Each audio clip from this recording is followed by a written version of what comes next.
Welcome to another in our series of Kehillat Israel podcasts. This is a recording of Rabbi Amy Bernstein's weekly Friday morning Torah study.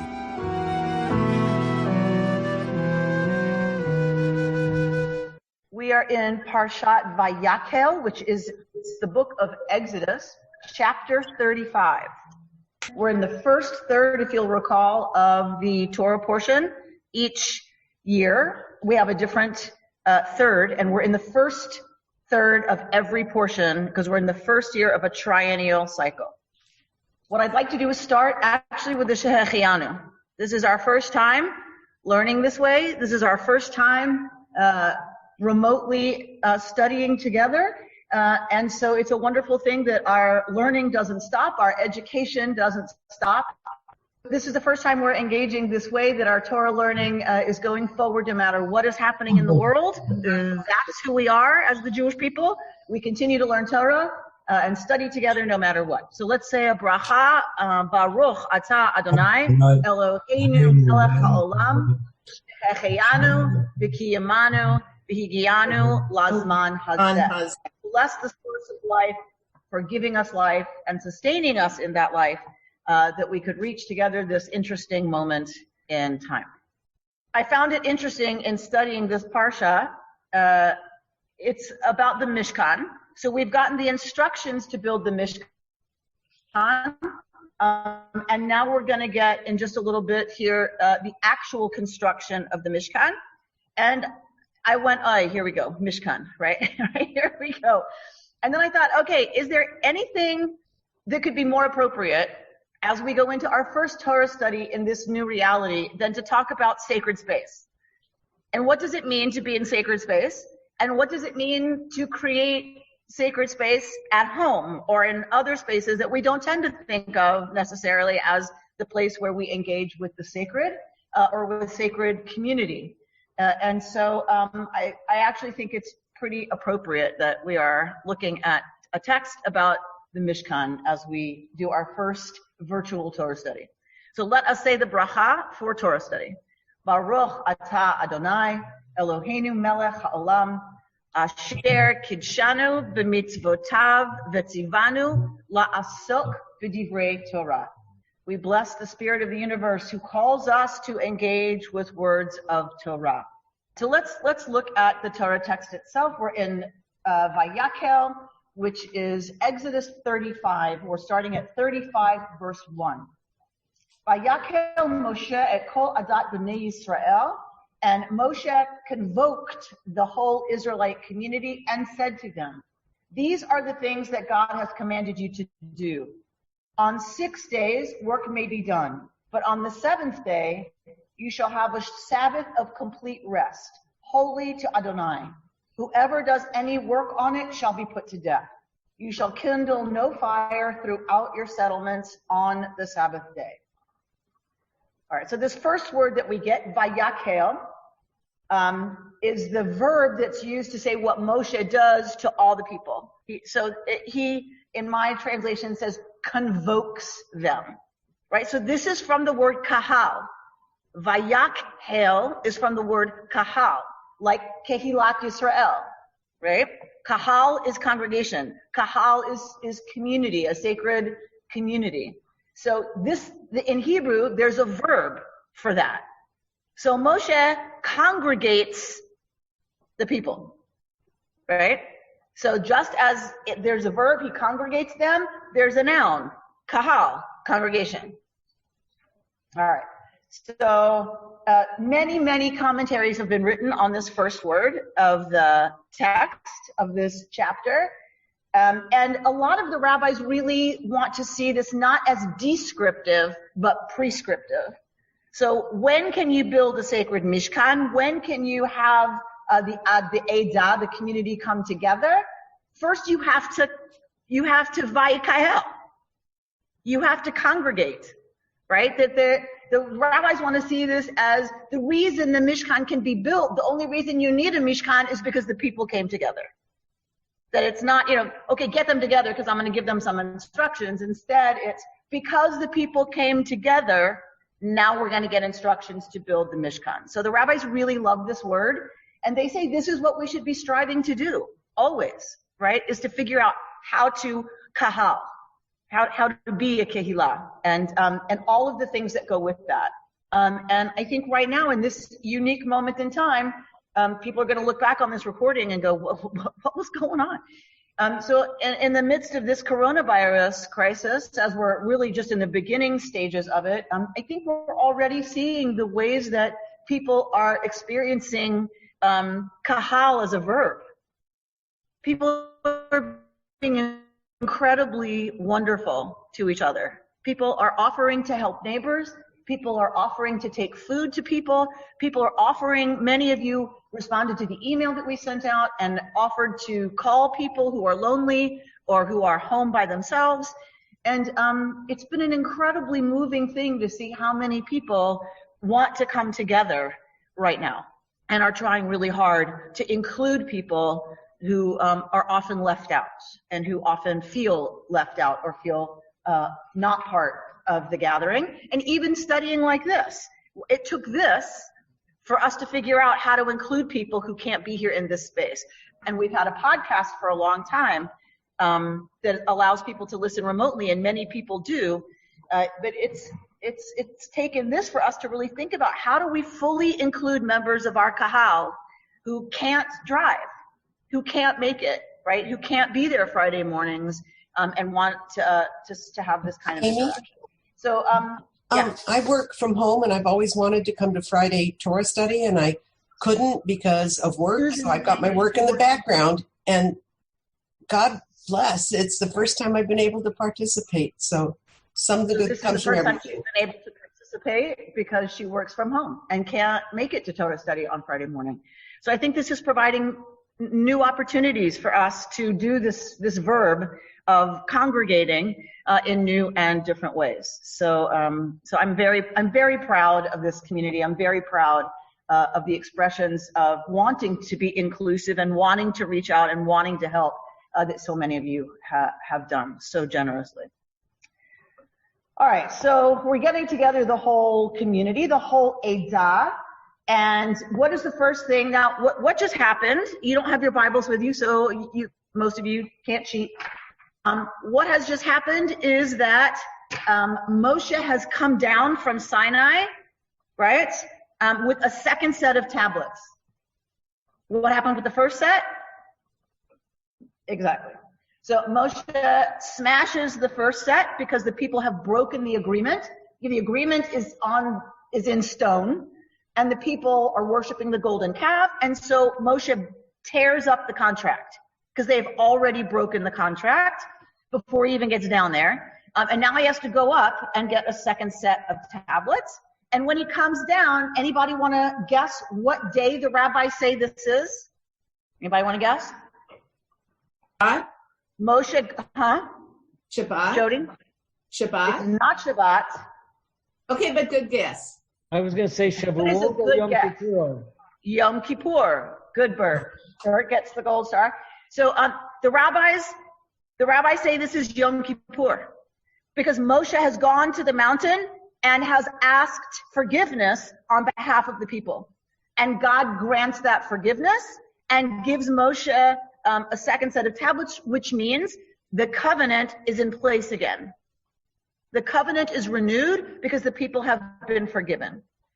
And so for the rabbis, this is the paradigmatic, right, forgiveness day. And so for them, this is Yom Kippur. So Moshe brings down the tablets, then he gets everybody together. And again, commentators say it's only because they have this second set of tablets. It's only because they have this second opportunity to be in covenantal relationship that we need the community to come together to build the Mishkan. You don't need that if you're not in relationship with the divine anymore. You don't need a place that's going to be the focus for that if you're not in relationship. So what is the first thing we get after he comes down?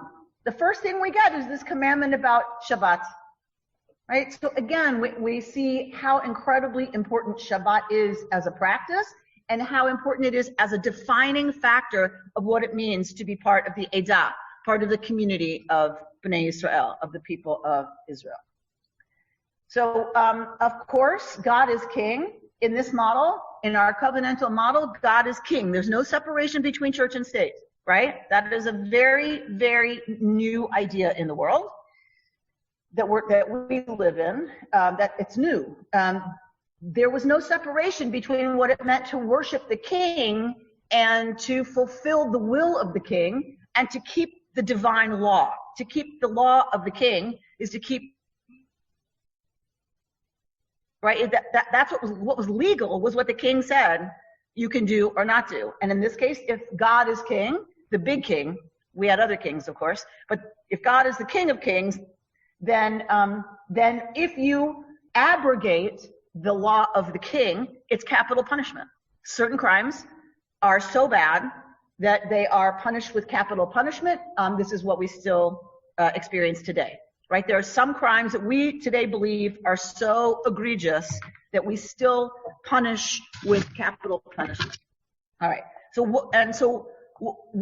This is very weird for me to teach without without asking questions for you to answer.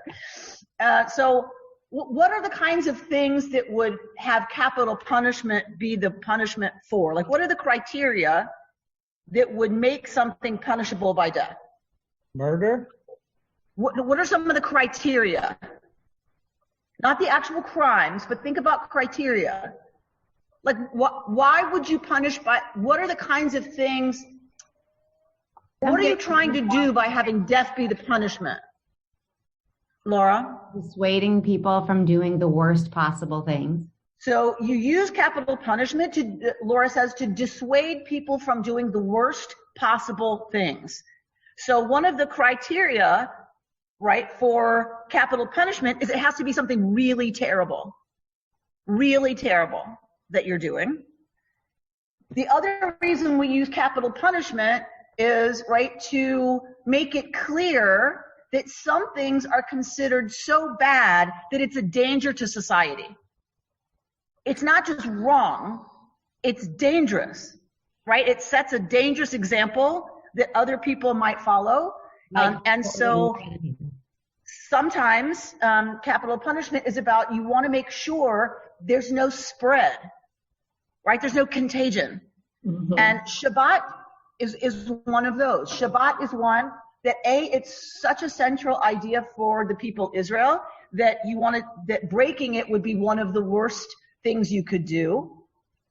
Also, if you don't punish it with the worst possible punishment, you're allowing something to happen that could lead other people to do that. So Shabbat it's not just that it's so bad to break Shabbat, it's that you're publicly violating Shabbat. You are publicly flouting the law of the king, and that's treason and has to be punished in a way that makes it clear that you want to make sure nobody else learns anything from that example other than you're dead now, right? That's the only thing you're supposed to learn from that example. This is, Amy, this is one of those things that disturbs people a lot, that they point to in the Torah saying how unjust it is. But didn't the rabbis make it almost impossible for capital punishment for human beings to do capital punishment? So Bert is asking, he says that this is one of the places in Torah that people turn when you really want to criticize Torah or criticize Torah law, that this is one of the places people go, that you would be put to death for something like breaking Shabbat. And he's asking, didn't the rabbis make it almost impossible to incur the death penalty? And they did. In the Talmud, when the rabbis lay out exactly what you need in order to execute somebody for a crime that is punished with capital punishment, they argue that it was so arduous to prove that nobody was really put to death.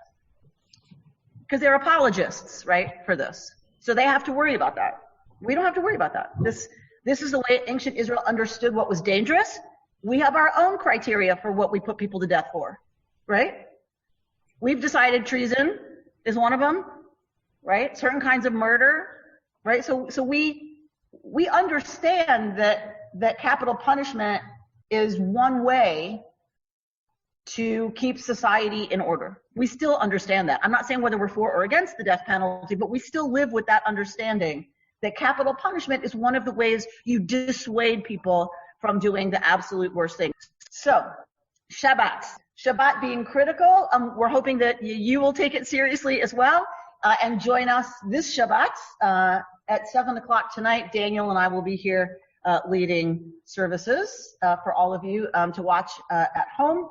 And we hope that you will join us. Last Shabbat, 97 households were on. So just know that lots of us are gathering in the ways that we can.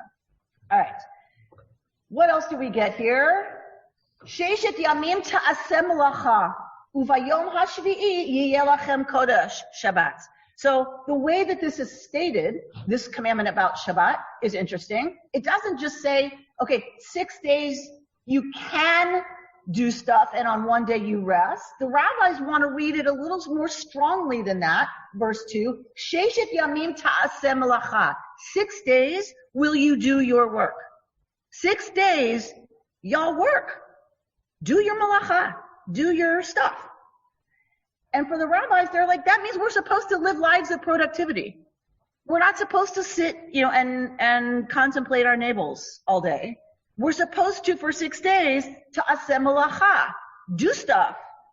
And it doesn't have to be paid work, right? But it means that we should be about something in the world, that we're supposed to be contributing, that, we're supposed to figure out how it is that we're supposed to work in the world and what is it that we can offer. And if you think about biblical society, that would have been different things for different generations, right? The older generation might be taking care of the kids while a certain generation is out, harvesting in the field or grinding wheat into flour, right? That just because you weren't in the field didn't mean you weren't working. It didn't mean you weren't contributing. And so the rabbis really want to understand this as a positive relationship to malacha, to work. And that's really what we're supposed to be about most of the time. 6 days. And then, uvayom hashvi'i, but on the 7th, yiyeh lachem kodesh Shabbat Shabbaton ladonai. You will have this day that is kadosh, this day, as we talked about at the women's retreat, this day that is set aside, this day that is set apart. Shabbat Shabbaton, a Shabbat of complete Shabbating, liyud-heh-vaveh, to God. Verse 3 says, you shall kindle no fire throughout your settlements on the Sabbath day. So the verse, the way it's stated, gets turned into rabbinic law that says, it's not that you can't have fire, you can't light a fire on Shabbat. So, for those of you who know the blecht, the metal sheet that you place over the burners, right? This is how my grandmother kept things. This is why we eat cholent, because it can stay on the blecht for 24 hours and not get ruined, right? So it's the ancient version of the crock pot, essentially. You can have a fire and you can keep it going through Shabbat. You can't kindle a fire on Shabbat. So my grandmother would use the blecht so that she could keep the fire very, very low, right, on 2 burners. And then you can move food on and off the metal thing to keep, so you can warm it or keep it warm or heat it up or whatever. All right, so the rabbis are very creative, right? They want to make sure that they can provide fire for people. If they can. All right. Is that someone chatting with me? No, I've got my hand up. It's Jody. Okay. Yes, Jody. Okay. So other than the Shabbos Goy, who can do those things for you, is that what you would say when now timers, and they've sort of mutilated this whole thing, right? They have timers so that the lights go on at a certain time. But what is the putting the aluminum over everything? I didn't really understand that. I understand how the crock pot, how the coolant is sitting for 24 hours, but you said the metal or the aluminum foil over it. So Jody's asking, she's saying like she understands timers to turn the lights on and turn the lights off because that's technically kindling, right? lighting something. She's asking me, what am I talking about with the metal? It's called a blecht, and it's a piece of metal that goes over 2 burners on the stove. So the metal stays warm. Okay. And so you can move food on and off that metal. It's like a hot plate. It makes your stove into a big hot plate so that you're not lighting the stove to warm something up, God forbid, but you can move the pot of cholent onto it or just leave the cholent on it. Okay. It just keeps cooking slowly at a very low heat the whole Shabbos. Yes, Bert. Okay. This, as this got extended to not turning on electrical lights because they might have a spark and not using telephones. One of the more interesting rulings this week was from the Sephardic chief rabbi of Israel. You know what I'm talking about? Do you want to talk about that, about the phones on Shabbat? Oh, no, I was talking about Shmura Matzah. I heard one about Shmura Matzah.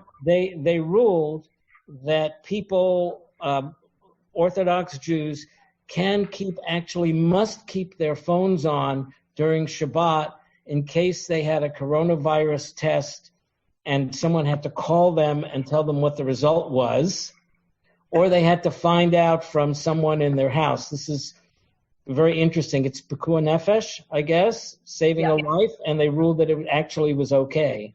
So Bert is talking about a ruling that's been given recently during the coronavirus crisis that suspends some of the prohibitions related to this on Shabbat in the Orthodox community, where people still observe this idea of not kindling something, meaning electricity, that certain things are being permitted now, even on Shabbat, because it's about pikuach nefesh. It's about saving a life and preserving one's life and and that's through preserving one's health. So, for instance, being able to talk on a electric phone because you might need to be able to get test results. The hospital might be, or the lab might be calling you. So, and I would extend it to say, and to check on other people as well, right? That, to make sure someone else is okay, also. So there's lots of different, rulings. Like I was just saying, I heard one about Shmura Matzah. There are some people who will only eat Shmura Matzah for, Pesach, for the Seder, and, it's been suspended, the rulings are that it's been suspended. You can eat regular matzah at Seder because people are having such problems with the supply chain for shmur matzah. Why anybody would want to eat shmur matzah, I do not know. But okay. All right. Let's look at the next verse. Let's look at 35, verse 4. Vayomer Moshe el kol adat b'nei Yisrael lemor. Zeh hadavar asher tzivah Adonai lemor. Moshe says to the Edah, to the whole community, this is the thing that God has commanded me, saying. That's the end of the verse. Dun, dun, dun, dun. So, what's the thing? This is hadavar. This is the thing. Chu mi'itchem truma ladonai. Verse 5. What is the thing that God has commanded Moshe? Chu mi'itchem truma ladonai. Take from y'all truma. Right? A gift, la'adonai. Kol nediv libo. Everyone whose heart is, it's a volition that's related to the heart. Yavi'eha et trumat Adonai zahav v'chesef v'nechoshes. So everyone whose heart moves them, essentially, they should bring it as a truma to Adonai, to Yud-Heh Vav-Heh. What are they supposed to bring? Zahav, gold, silver, and bronze. And these are to be a truma. These are to be a gift. What else? Verse 6. Utchelet v'argaman. We know these words, don't we? Because we've just gotten all the instructions to make the clothing for the priests, the walls of the Mishkan. So we know these words. Tchelet v'argaman. So blue and purple. V'tola'at shani. Right? And fine linen. V'izim. And now we're going to get all these other kinds of things. I'll read you what my English says. Purple and crimson yarns, fine linen and goat's hair, tanned ram skins, dolphin skins, and acacia wood. Oil for lighting spices, for the anointing oil and for the aromatic incense, lapis lazuli and other stones for setting, for the ephod and the breastpiece. All right, so these are all of the precious things that are going to be used in building the Mishkan. This year, I don't know why, but maybe because we're talking so much with coronavirus right now about Pesach and about Seder and about how this may be a really disruptive year for people around Pesach. I was listening to a podcast, and I made sure I pulled it up so I could give you the name.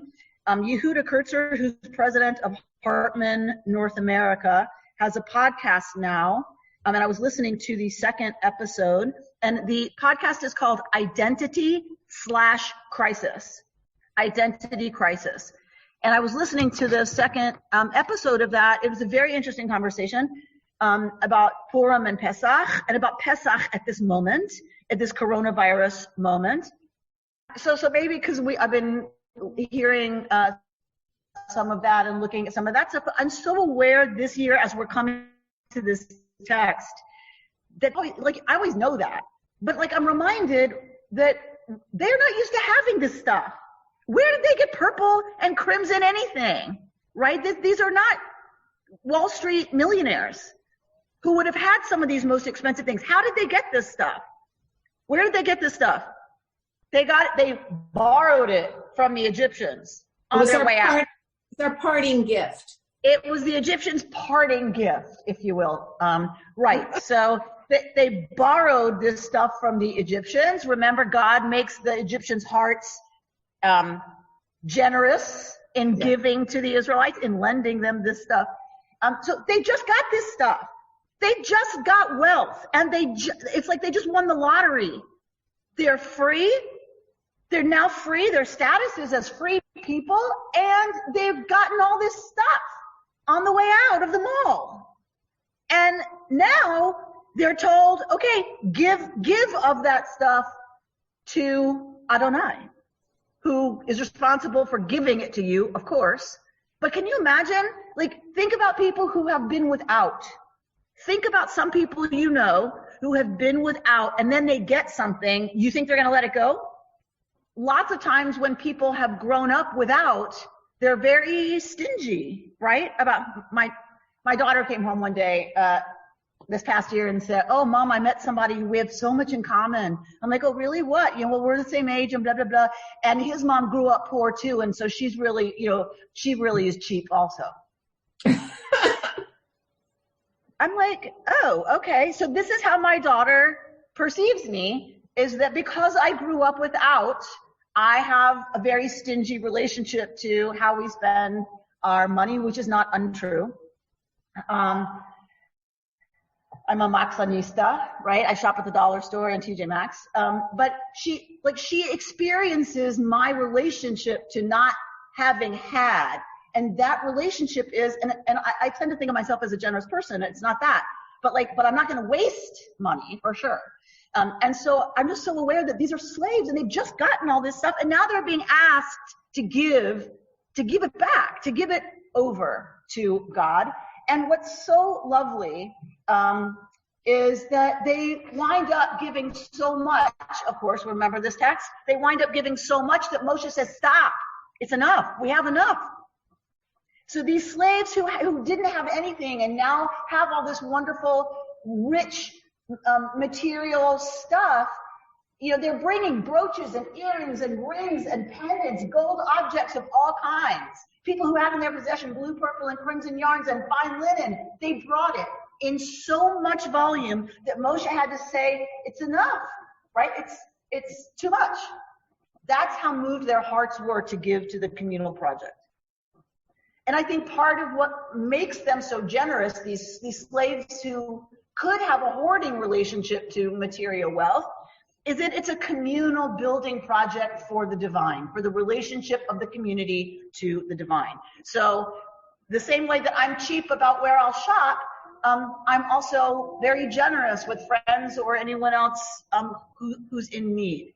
I have no problem, stretching to help people in my life, because there's a different relationship between spending money and giving to a cause. And I think that's what we see here, that we see the people, it's not just a relationship to their material wealth, that's an aspect of it, but they are so generous. Nadiv Lev, their hearts are so moved because they're building together, right, a communal project. They're building together a sacred space that they're going to that they know is going to help them navigate the relationship with God. So I look around, right, and I think that's what's happened here, right? People did the same thing to build this incredible space that I'm sitting in, this incredible place of beauty and material expense. People gave a lot and gave really generously to build this physical space, because physical space is important to us as a community, a place for us to gather, and a place in which we can feel the presence of the divine. So on the address I gave you, I don't know what I did with that piece of paper. I gave you a copy, right? There's online a copy of this article that I want to read a little bit from, and I'm going to read from the writing of Jill Hammer, and I'm trying to remember where I got this from. I want to say Torah Queries, I think. So a book of queer Torah commentary. So she says that the Israelite people are told to build the Mishkan, the shrine that they're going to carry through the wilderness. And who is asked to create the stuff, to make the stuff? We're told that, first of all, we have to have people who are nadiv lev, people who are ready to give out of their hearts being moved to do that. But the people that are going to be asked to actually create the stuff, look at chapter 36. If you have a Bible in front of you, look at chapter 36. Vayikra Moshe el Bitzalel ve'el Aholiab. So Moshe calls Bitzalel and Aholiab ve'el kol ish chacham lev, and calls to every person who is chacham lev. And here my English says endowed with skill, which is not even close to the Hebrew. I'm not saying it's not what it means. Chacham lev means wise of heart. So nadiv lev, generous of heart, is what's going to give the material wealth and the material things that you're going to build the Mishkan out of, the materials.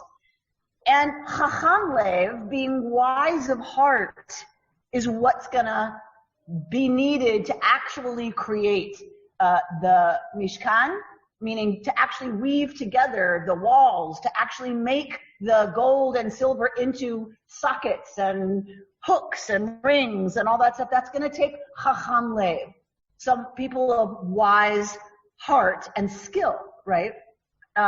So they are, and so Jill Hammer is saying they're going to carry this shrine through the wilderness, and they rely on their inner wisdom and individual gifts. That's how she's interpreting chacham lev. How do you build a communal space? How do you build a sanctuary, a shrine, and all the things that you're going to need in it? How do you do that? You need people who are able to rely on their inner wisdom and their individual gifts. And I think, like, right now, I just can't help but think that is exactly what it's going to take for us to build community right now. It's going to take nadiv lev, certainly a sense of generosity. It's gonna, because otherwise we can't sustain this whole business, and I know it's a difficult time for everybody, so it's going to take material generosity for sure. But to build a virtual community is going to take people who are chacham lev. We're going to have to rely on what she calls inner wisdom and individual gifts. She says, although the pattern of the Mishkan comes from the eternal, the gifts that make the sanctuary what it is come from the depths of the human heart. The Mishkan is replete with images of love and relationship, images that we can use to transform our experience of what Torah and community is. So the people immediately respond, says Jill Hammer, to the plea to bring, right, and to give.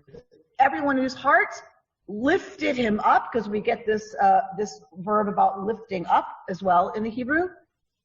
And everyone who was moved by a spirit of generosity came bringing their gifts. We just read about that. And men and women, the Torah tells us. So she says, notice that the genders, so carefully separated by Torah generally, come together to create the sacred shrine. There's no difference between man and woman. All desire to be part of building the Mishkan. So the Mishkan is kind of a democratizing agent, if you will, right? So that everybody contributes, everybody's giving something, and everybody therefore is represented by the physical shrine that they're going to build. And she says the Israelites respond not out of obedience as they did at Sinai, but because their hearts speak to them, right? So we just had Moshe coming down with the tablets. We just had the people saying, yes, na'aseh v'nishma, we will do it, and then we'll hear more about it. This is what they say at Sinai. It's about obedience in that sense, says Jill Hammer, at Revelation, and the revelation of Torah, the revelation of law, they obey. She says, here, this is different. What's happening here, the actual building of the communal shrine is not about obedience. They obey because their hearts speak to them. Their hearts are moved. And she says, in the biblical conception, lev, heart, refers to the thoughts of the mind as well as the emotions. So it's not just a feeling, it's actually how you think. It's how you make decisions about what you're going to do or not do, or participate in or not participate in. In fact, their hearts respond to them with very specific wisdom. The men who work the metal and gold are called chacham lev, wise-hearted, and the women who spin the wool are named nasa liban otana bechokhmah, those whose hearts lifted them up in wisdom. And inner sacred truth is coming out of the people through acts of creation. And as the tabernacle grows in beauty, every single Israelite becomes part of the process of putting it together. She says the beauty of the Mishkan comes from the beauty of the generous spirited hearts that design and build it. So too, we can only build sacred community when the wisdom of the individual heart has a recognized place alongside the sacred text. This is a time right now where I feel like we are being called to really lean in hard to the wisdom of the heart right now.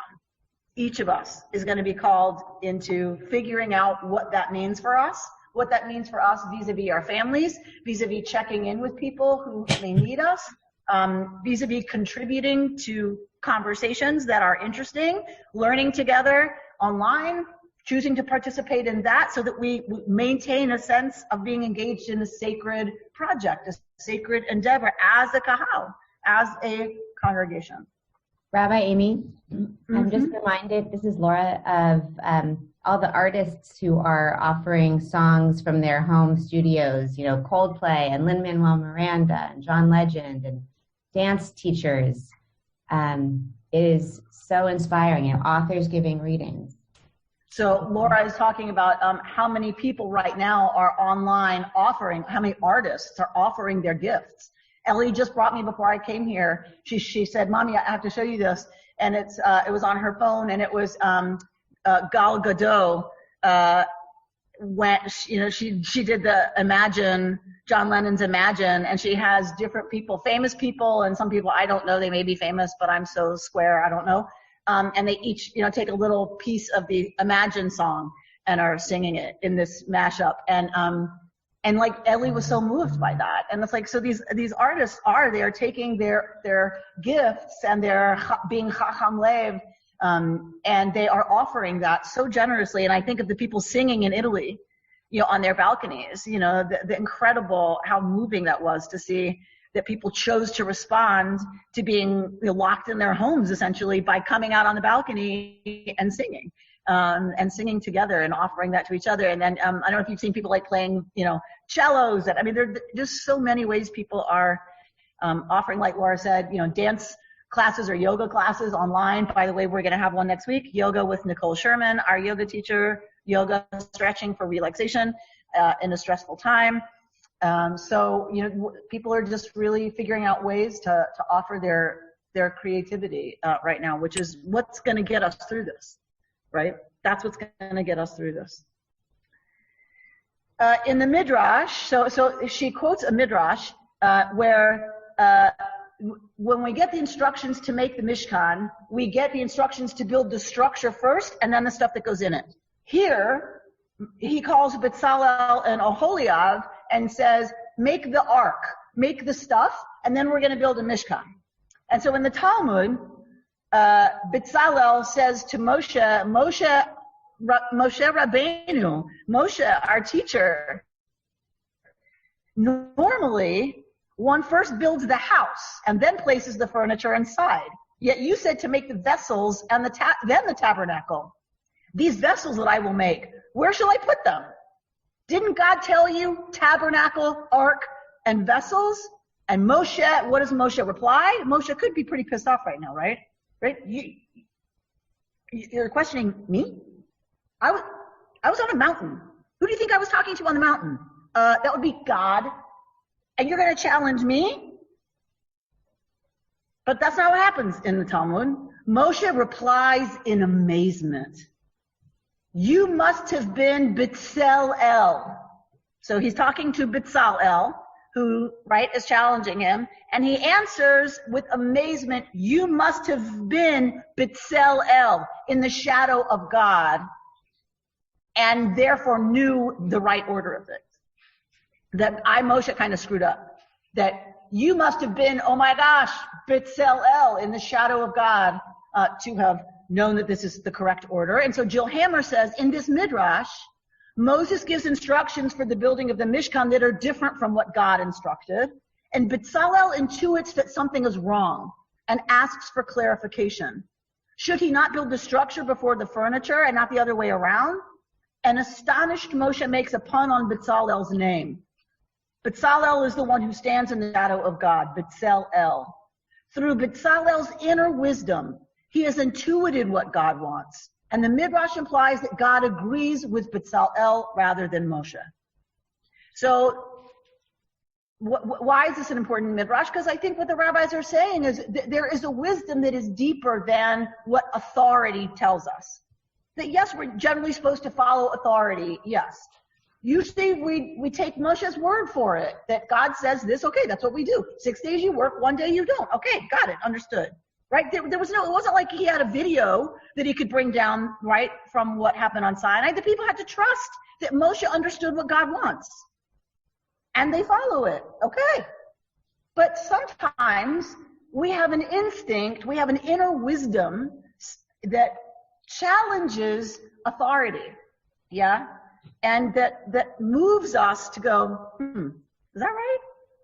Is it really the way it ought to be? And the good thing is that the rabbis in the Talmud understand that as if it's done respectfully. Like he says, Moshe Rabbeinu, Moshe our teacher, he acknowledges that Moshe has the authority, but then challenges, right, the instructions that come from that authority. And Moshe responds and says, you're right. You have intuited correctly what the divine wants. And so I think what Jill Hammer is saying is that it requires us to also listen to that inner voice, to listen to the inner voice that's questioning how things are, that's questioning how we're told it's supposed to be. Although it's true that the heart cannot always be trusted, she says, sometimes our inner knowing tells us that a religious leader does not or cannot have it quite right. Divine wisdom has to work within the context of the body. So, really, she sees this midrash as a way of empowering us to lean into our own religious wisdom and our own chokhmat lev, and I think that's a beautiful thing that the rabbis do. They do it frequently. That they don't want authority to become so absolute that people stop listening to their own inner wisdom. So we're focusing on all this business of the Mishkan, this business of building a sacred space that's going to be the place that is where all of the sacred rituals and rites of the cult take place. And so in thinking about that and in sitting in this space, today, again, in this moment, it's like, okay, so what does it mean now that we can't be together physically? Like we're spending all this time with the Mishkan because the Mishkan was really important. That's where the people were going to come together. That's where they were going to congregate. What do you do when you can't congregate? Like we're focusing so much on this physical space, and so many of us are longing to physically be together. And so this podcast that I was listening to, Yehuda Kurtzer says, look, that's the whole brilliant move the rabbis made after the destruction of the temple.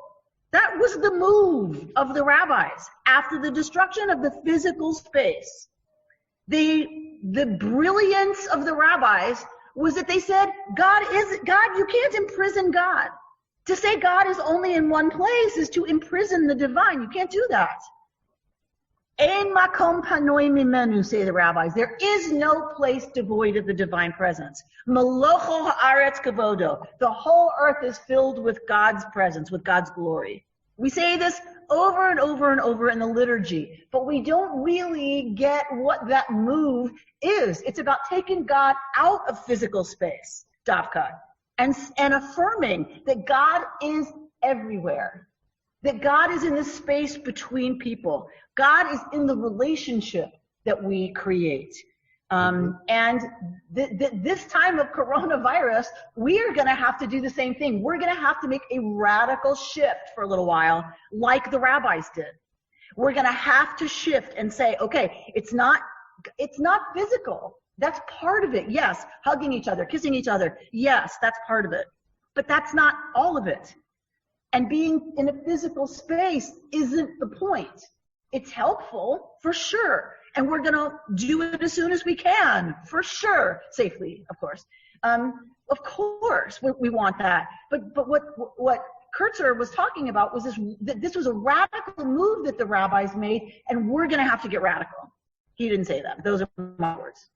That it was a radical move that the rabbis did, this theological shift from God is in a place, and you worship God in that place, to ein makom panoi mimenu. There can't be a place devoid of God. God is everywhere.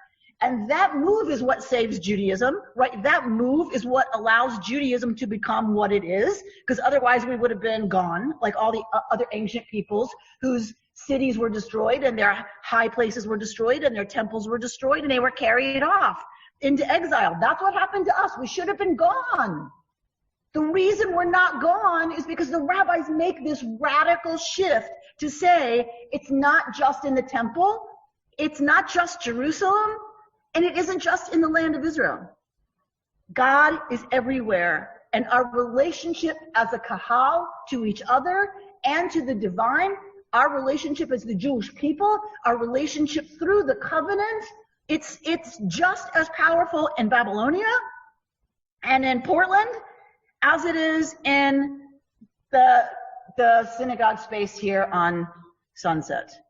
And this is a move we're going to have to really make and really believe and really create. And Kurtzer was talking about how when the rabbis first make that move, they spend a lot of the service mimicking the temple service, right? When do we have services? We have services whenever there would have been sacrifices in the temple, 3 times a day. An extra one on Shabbat. We get Musaf. We get an extra service on Shabbat because there would have been an extra sacrifice made in the temple. We read a lot about the sacrifices. We read a lot about the service in the temple. That's how they make that move. They long for it. They talk about it. They lean into it. But over time, the shift really does happen, and they don't have to talk about it so much. How much do we reference the sacrifices in our services now? How many of you have any relationship to our services being related to the temple worship? Hardly any, right? So at first, it kind of mimics the original model because it's such a huge shift that it mimics the original model, but then it starts to turn into its own thing and doesn't need to anymore live different experience of community and of relationship to the covenant and relationship to the divine. And I think that's the moment in time we're in right now. This feels weird. We don't know how to do this exactly yet. I don't know how to teach like this. I'm used to interacting with you a whole lot more. Okay, so we're going to have to, at first it's going to be an imitation of the way we've done it, then it's going to become its own thing, right? It's going to become truly its own form of learning together. And we're going to have to figure that out in this moment. And we don't have a lot of time. It's not like we have centuries like Rabbinic Judaism has had. I'm not suggesting it's going to be a permanent shift either. I think some of it will remain permanent, because I'm hoping, why would I not put this on Zoom forever now so that Rita can be with us? Why wouldn't I do that? Why would I stop doing that after coronavirus when we're sitting together in the chapel, right? So it's not going to be permanent. It's not going to be, I mean, some pieces of it will be, but it's going to evolve also. Like, we're going to start evolving into a little bit of an online community. I'm excited about that. It's frustrating right now because it's all we can do, but I'm really excited about this shift that's going to push us to, like that moment for the rabbis. It was a moment of catastrophe. It was a moment of disaster that made this shift necessary, but it had already started, right? Babylonia was already a thriving community when the temple was standing. So it was already happening, but then it became the dominant modality. Once the temple's destroyed, it became a necessity out of catastrophe. But look at this gorgeous Rabbinic Judaism that we have. We have Judaism because of that moment, because of that move. And so I am excited to see what it is that we develop together. I'm excited to see new ways that we move online as a community and relate to each other regularly online. Like next week, we're doing lunch with the rabbi. Any of you want to have lunch with me can have lunch with me. Cocktails with Daniel Scher, coffee with Micah. So that's what's happening. Next week. We're going to virtually hang out. And I think to myself, why did it take this? Why? There are people who live alone. Why don't we have lunch once a week with whoever wants to come to lunch? And we have conversation and we schmooze. And so even if you don't live alone, but you just want to kind of check in every now and then with other KI people, why not do that?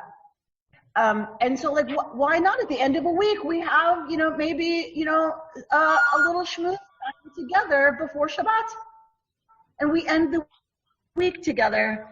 So I think there's some exciting things that are going to come out of this crisis, this catastrophe that we're facing and that we're dealing with. And it's going to be up to us to really access the Chochmat Lev. And I think it's a radical move that, just like that move the rabbis made, is going to make Judaism and KI flourish and thrive in a new world. It's a new day. It's a new world. It's a new world order. And so I think it's time. It's time for us to figure out ways to be together. Again, of course, we're going to come back to physically being together. My hand is raised. Okay. Hi, Jody. What would you like to say? Hi. So I'd like to say a couple things. I love this idea of lunch, cocktails together. We have now, we're having dinner with other couples in the new way, where we're eating. Last night we were having cocktails with the Dreyfuses and had our FaceTimes going on our dining room tables. And tonight we're having dinner with another couple. And this is a new way. And I do want to say also something else. In the beginning of this week's Torah portion, when it talked about, but we just got these gifts. Oh my gosh, we were poor, we just got the gold. And then to give them to Adonai, this is just going to be my plea and my pitch for you. KI is really struggling with everything that has been canceled. And while we might have to dig a little deeper, this is very important to us. So while we appreciate everything you do, I don't believe in coincidences. It was just what we had to read today. So I just wanted to say that. Jody's talking about virtually having cocktails and dinner with couples online. That's a new way that we're visiting with one another and socializing with one another, and that it's no accident that this is the Torah portion for today, is what I heard her say, that this idea of giving gifts and making this shift, that we're reading it at this moment is not by accident. Jim? Thank you, Amy. You were wonderful. Maybe this is an opportunity for all of us to cultivate our spiritual muscles, if you will, being that we, this is presenting a lot of trial and tribulation, and really to connect in with Hashem, it's like, I don't have the answer, but I need your strength to carry us. And that's the thing, the beauty of, and I've been on some Zoom AA meetings over the last few days, and people are so grateful for this platform. We may not have the temple to bring us in community together, but this is what we have. And this sustains us, for today. I do my best to live life in 24-hour increments. And, I'm really grateful that KI, was able to do this. And so, Shabbat Shalom, everybody. Shabbat Shalom, Jim. Jim is expressing gratitude for this platform and for my teaching, and that we can do this way together. It is a remarkable moment in time. It's a remarkable opportunity, I think. And we're going to see what this order, the order from the state is, and whether or not I'm going to be able to teach from this space again. I might not be able to. And so if I'm not able to teach in this space again, I will be doing it from home, but we will be having Torah study every Friday morning. There is Torah study Saturday morning. And so please, I know you're inundated with emails. We all are. It's ridiculous. Like, Lexus is telling me what it's doing during coronavirus, like whatever. Okay. But look at your email, because we're going to send out all of the things that we're doing and a link to all of them. You've been listening to Rabbi Amy Bernstein's Friday morning Torah study from Kehillat Israel in Pacific Palisades, California. For more information, go to our website, www.ourki.org.